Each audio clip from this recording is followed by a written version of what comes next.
नमस्कार, मैं पंकज कुमार। 2025 में बिहार में विधानसभा चुनाव होने हैं और ऐसे में कांग्रेस जो है वो शिक्षा, रोजगार और पलायन के मुद्दे को लेके आगामी 16 मार्च से बिहार में पश्चिमी चंपारण से पदयात्रा करेगी और इस पदयात्रा का नाम होगा पलायन रोको रोजगार दो।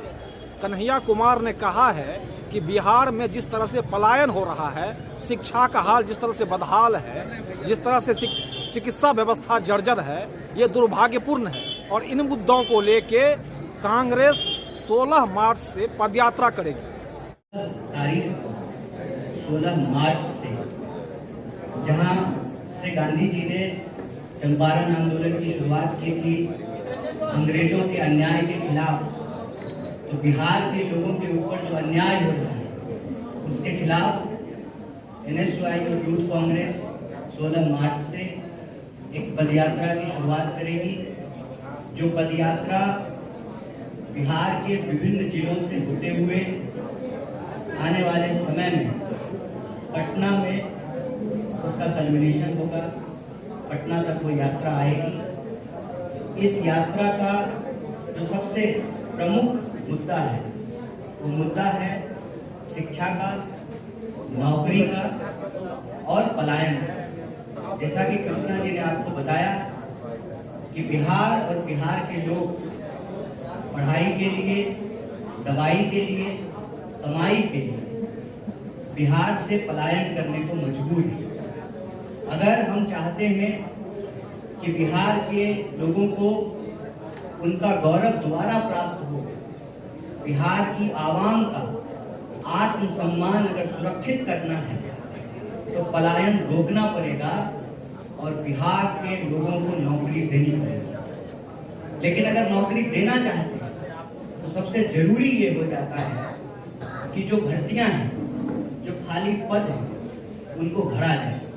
लेकिन आप जानते हैं समय पे रिक्तियों को नहीं भरा जाता है और जब रिक्तियों को भरने की असफल कोशिश सरकार करती है तो बड़े पैमाने पर परीक्षाओं में धांधली होता है, लूट खसोट होता है, भ्रष्टाचार के बड़े मामले उजागर होते हैं।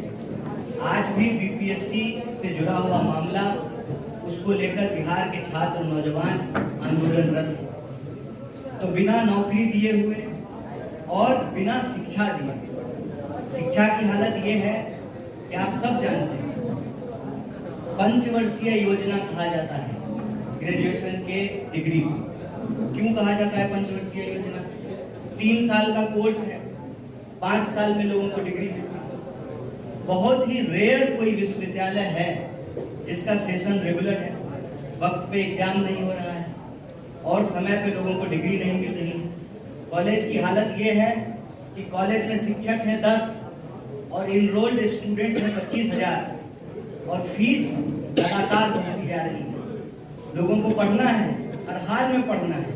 गरीब से गरीब इंसान चाहता है कि उनके बच्चे पढ़ें, उनके बच्चों को नौकरी मिले और उनका जीवन बेहतर बने। लेकिन सच्चाई ये है कि बिहार के लोगों को अच्छी शिक्षा के लिए बाहर जाना पड़ रहा है, नौकरी के लिए बाहर जाना पड़ रहा है, इलाज के लिए बाहर जाना पड़ रहा है। अब आपके मन में क्या है तो नहीं पता, और नहीं, आप अपने मन की बात तो प्रधानमंत्री करते हैं ना। अपने मन की बात प्रधानमंत्री करते हैं। हम यहाँ बिहार के लोगों के मन की क्या बात उसको रखते हैं। आपके मन में कई सारी चीजें हैं, कई सारे प्रयास हैं, वो अपनी जगह पे है। मुद्दा ये है कि आज आप बिहार के किसी चौक चौराहे पे चले जाए, किसी से भी बात करें, तो कोई भी 1 2 3 मुद्दा पूछेंगे तो कोई बता देगा कि देखिए शिक्षा की हालत बहुत खराब है, लोगों को नौकरी नहीं मिल रही है। पटना में भी एम्स है, फिर भी दिल्ली एम्स में जा रहे हैं ना इलाज कराने। दोनों एम्स ही है सामने। तो अच्छी इलाज के लिए, अच्छी पढ़ाई के लिए, मेरा ही उदाहरण ले सेंटर, हम तो मगध यूनिवर्सिटी में पढ़े, फिर जो है हायर एजुकेशन के लिए दिल्ली जाना पड़ा। तो हर चीज के लिए यहाँ के लोगों को बाहर जाना है।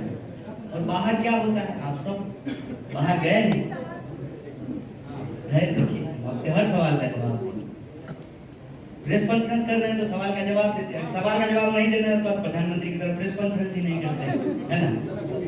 तो आप जब बाहर जाते हैं तो कोई नहीं चूकता है हमको अपमानित करने में। बिहार में अभी जब नौकरी दी गई कुछ नाम मात्र की, तो बिहार के लोगों को नहीं दी, डोमिसाइल लागू नहीं था, तो ना घर के हैं ना घाट के, बिहार में कुछ मिलेगा नहीं और यहाँ के लोगों को मौका नहीं मिलेगा। बाहर जाएंगे तो बिहारी कह करके गाली दिया जाएगा। हम लोगों का मुख्य उद्देश्य ये है कि जब राजनीतिक विमर्श हो बिहार को लेकर के, तो ये नहीं हो कि कौन मुख्यमंत्री कौन प्रधानमंत्री, जिसके पास संख्या होगी वो मुख्यमंत्री बनेंगे, जिसके पास संख्या वो प्रधानमंत्री बने हुए। ये कोई रॉकेट साइंस तो नहीं है डेमोक्रेसी में, जिसको जनता मैंडेट देगी वो मुख्यमंत्री प्रधानमंत्री हो जाएंगे। सवाल ये है कि जनता जो वोट कर रही है उस जनता का क्या। जब हर कोई कह रहा है, आप भाजपा के लोगों से भी जाकर के बात कर लीजिए तो कहेगा कि पलायन हो रहा है, जेडीयू के लोगों से भी बात कर लीजिए, हर दल के लोग जब ये स्वीकार कर रहे हैं, हर नेता स्वीकार कर रहा है, हर पत्रकार स्वीकार कर रहा है, हर बिहार का नागरिक ये स्वीकार कर रहा है, तो आखिर उस धरती पर जहां एक से एक ऐतिहासिक चीजें हुई हैं, उस इतिहास की गौरव गाथा से बाहर निकल करके वर्तमान में उस गौरव को वापस करने के लिए कुछ क्यों नहीं। जो यूनिवर्सिटी 1907 में बन गई, जिसको ईस्ट का ऑक्सफोर्ड कहा गया, उस यूनिवर्सिटी में टाइम पे डिग्री क्यों नहीं मिलती? उस यूनिवर्सिटी के पढ़े हुए लोग देश के अलग अलग जगहों पर अच्छे पदों पर सुशोभित हैं। आज उस यूनिवर्सिटी की दुर्दशा क्यों है? नए विश्वविद्यालय क्यों नहीं बन रहे? नया कॉलेज क्यों नहीं खुल रहा है? रिक्तियों को क्यों नहीं भरा जा रहा है? जो शिक्षा ज्ञान की भूमि है, कहते हैं ना, बिहार के बारे में क्या कहा जाता है? ज्ञान और मोक्ष की भूमि है बिहार। तो मोक्ष लेने तो लोग आ रहे हैं गया में पिंडदान करने के लिए, ज्ञान लेने कौन बिहार?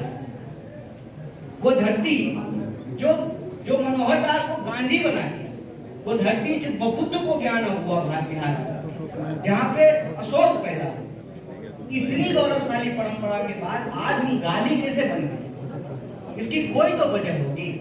हम चाहते हैं कि वो वजह ये है कि बिहार में शिक्षा की हालत खराब है, नौकरी की हालत खराब है, और शिक्षा और नौकरी की हालत खराब होने के चलते ही लोग पलायन होने को मजबूर हैं। इसीलिए बिहार के आम आवाम के आत्मसम्मान के, सबको शिक्षा और सबको काम के लिए यह नौकरी दो पलायन रोको यात्रा यूथ कांग्रेस और NSUI की तरफ से शुरू की गई है। अब स्पष्ट हो गया, नेतृत्व कौन करेगा? हमारे गरीबदास जी ने कहा बिहार के नौजवान और विद्यार्थी इसका नेतृत्व। और हम लोग, जैसा कि हमारे प्रभारी ने कहा, एक एक कार्यकर्ता, एक एक नेता अपनी पूरी शक्ति से इसमें शामिल होंगे। जहां तक आपका सवाल है राष्ट्रीय नेताओं का, समय समय पर राष्ट्रीय नेता भी यात्रा के अलग अलग बैच में जो हमारे नेता हैं बारी बारी से उसमें शामिल होते रहेंगे। बाकी जो एक प्रश्न आप एलाइज को लेकर के या दूसरे नेता ने जो यात्रा निकाला है उसको लेकर के है, अच्छी बात है। बिहार का हर व्यक्ति यह प्रयास करे कि बिहार की शिक्षा व्यवस्था बेहतर हो, बिहार के नौजवानों को रोजगार मिले और बिहार के पलायन को रोक करके बिहार को आत्मसम्मान मिले। वो सब लोग ऐसा कर रहे हैं, ऐसा सामूहिक प्रयास हो, इसमें कोई अंतर विरोध नहीं है। आपने कन्हैया जी, एक सवाल मेरा था, कन्हैया जी